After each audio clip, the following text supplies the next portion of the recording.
Welcome to Nandu பாப்பா kitchen. இன்றைக்கி நம்ம கத்திரிக்காவை வச்சு சூப்பராக ஒரு குழம்பு ரெடி பண்ண போகிறோங்க. இது கத்திரிக்காய் புளிக்குழம்பு மாதிரியும் இருக்கும், ஆனால் கூட தேங்காய் பருப்பு சேர்த்து செய்கிறதுனால ரொம்பவே டேஸ்ட்டாக இருக்கும். வீடியோக்குள்ளே போகிறதுக்கு முன்னாடி நம்ம சேனல் நந்து பாப்பா கிச்சனை யாராவது சப்ஸ்கிரைப் பண்ணாமல் இருந்தீங்கன்னா சப்ஸ்கிரைப் பண்ணிவிட்டு பாருங்கள். வாங்க வீடியோக்குள்ளே போகலாம்.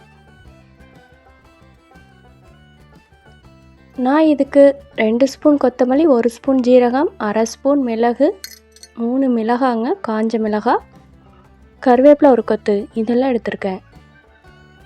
இப்படி ஒரு பேன் எடுத்துகிட்டு அதெல்லாம் இதில் ஒன்றா சேர்த்தி நல்லா வறுத்துக்கலாங்க. ஜீரகம், கொத்தமல்லி, கருவேப்பிலை இதனுடைய பச்சை வாசனை போகிற அளவுக்கு நல்லா வறுத்துக்கலாங்க. இதை நீங்கள் எந்த அளவுக்கு வறுக்கிறீங்களோ அந்த அளவு கொஞ்சம் மணமாக நல்லா இருக்குங்க.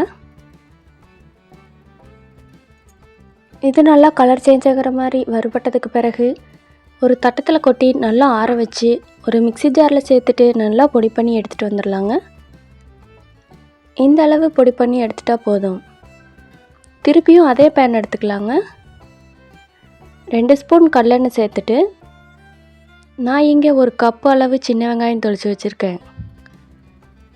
அந்த வெங்காயத்தையெல்லாம் இதில் சேர்த்துட்டு ஒரு 7-8 பல் பூண்டு சேர்த்துக்கலாங்க.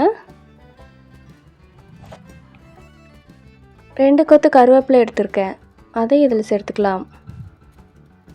கூடவே 2 தக்காளி எடுத்துருக்குறேங்க, அதையும் இதில் சேர்த்துக்கலாம். சேர்த்துட்டு இதெல்லாம் நல்லா வணங்கி வர மாதிரி நல்லா கிளறி விடுங்க. இது ஓரளவுக்கு நல்லா வணங்கணுங்க. பாருங்க, இந்த அளவு வணங்கணும். வதங்கினதுக்கு பிறகு நான் இங்கே தேங்காய் துருவல் ஆட் பண்ணிக்கிறேங்க. நான் இதில் அரை மூடி தேங்காய் சேர்த்துருக்கேன். அரை மூடினா ஓரளவுக்கு சின்ன தேங்காயாக இருந்தங்காட்டி நான் அரை மூடிய தேங்காய் சேர்த்துருக்குறேங்க. இது நல்லா வறுபட்டதுக்கு பிறகு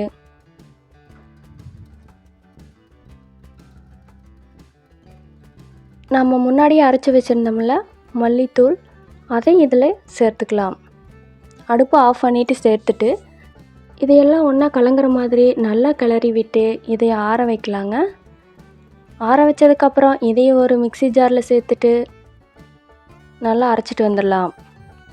கொஞ்சம் கொஞ்சமாக தண்ணி சேர்த்துட்டு இந்த மாதிரி நைஸாக அரைச்சி எடுத்துக்கலாங்க. இதை ஒரு ஓரமாக வச்சுட்டு இப்போ நான் ஒரு லெமன் சைஸ் புளி எடுத்திருக்கேன், அதை தண்ணி ஊற்றி ஊற வச்சிடலாம்.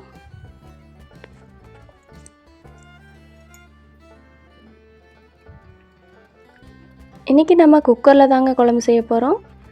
அதுக்கு நான் இந்த மாதிரி ஒரு குக்கர் எடுத்திருக்கேன். எடுத்துகிட்டு ஒரு 2 டேபிள் ஸ்பூன் கடலெண்ணெய் சேர்த்துருக்குறேங்க. எண்ணெய் நல்லா சூடானதும் கடுகு, கடலைப்பருப்பு, உளுந்தம்பருப்பு இதெல்லாம் சேர்த்துருக்கேன். இதெல்லாம் சேர்ந்து நல்லா பொரிஞ்சு வரட்டுங்க. இது நல்லா பொரிஞ்சு வந்த பிறகு 2 கொத்து கருவேப்பிலை சேர்த்துருக்குறேங்க.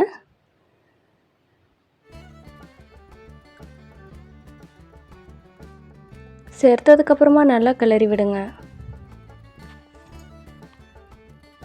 கிளறி விட்டதுக்கப்புறம் நான் இங்கே 1/4 கிலோ கத்திரிக்காவை இந்த மாதிரி நீள்வாக்கில் கட் பண்ணி வச்சுருக்குறேங்க, அதை இதில் சேர்த்துக்கலாம்.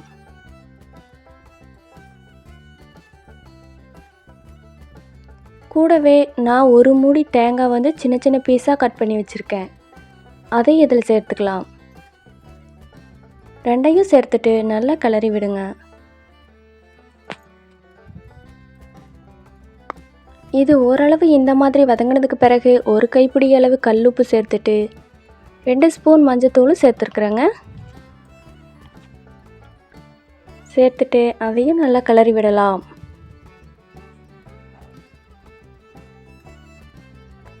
கூடவே 1 ஸ்பூன் மிளகாத்தூள், உங்கள் காரத்துக்கு ஏற்ப நீங்கள் சேர்த்துக்கலாம். மிளகாத்தூள் சேர்த்ததுக்கப்புறமா அதையும் சேர்த்து நல்லா கலங்குற மாதிரி கிளறி விடுங்க. இந்த மசாலாக்கள், இந்த காய், தேங்காய் இதெல்லாம் ஓரளவு எண்ணெயிலேயே ஒரு 5 நிமிஷம் வதங்குற மாதிரி பார்த்துக்கோங்க. 5 நிமிஷத்துக்கு அப்புறமா இந்த மாதிரி எண்ணெயெல்லாம் பிரிஞ்சு ஒரு மாதிரி ஓரளவு வெந்து வந்ததுக்கப்புறமா நம்ம அரைச்சி வச்சோம்ல விழுதுகள் அதையும் இதில் சேர்த்துடலாங்க. சேர்த்துட்டு நல்லா கிளறி விடுங்க.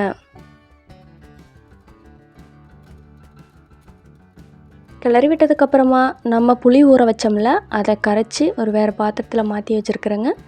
அதையும் இதில் சேர்த்துக்கலாம். புளி இந்த அரைச்சது இதெல்லாம் ஒன்றா சேர்ற மாதிரி நல்லா கலந்து விட்டுட்டு இந்த ஸ்டேஜில் உப்பு சரியாக இருக்கான்னு செக் பண்ணி பார்த்துக்கோங்க. உப்பு பத்தலைன்னா இதில் சேர்த்துட்டு உங்களுக்கு குழம்பு எந்த அளவு வேணும், ரொம்ப கிரேவியாக வேணுமா, எந்த ஸ்டேஜில் வேணும் அப்படிங்கிற அளவுக்கு செக் பண்ணி பார்த்துட்டு தண்ணி சேர்த்துட்டு குக்கரோட மூடி போட்டு மூடி வச்சு ஒரு 3 விசில் வட்டிங்கன்னா போதுங்க.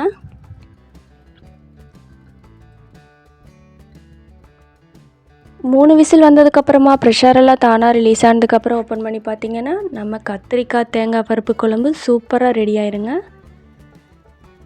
இந்த குழம்பு ரொம்ப டிஃப்ரெண்ட் டேஸ்ட்டில் இருக்கும். இந்த மாதிரி குழம்பு ரொம்பவே டேஸ்ட்டாக இருக்குங்க. இது சாப்பாடு, இட்லி, தோசை எல்லா வகையான உணவுக்குமே ரொம்ப நல்லாயிருக்கும். ஸ்பெஷலாக சாப்பாட்டுக்கு ரொம்ப நல்லாயிருக்கும். இட்லி, தோசை, சாப்பாடு எல்லா வகையான உணவுக்குமே இது ரொம்ப நல்லா இருக்குங்க இந்த குழம்பு.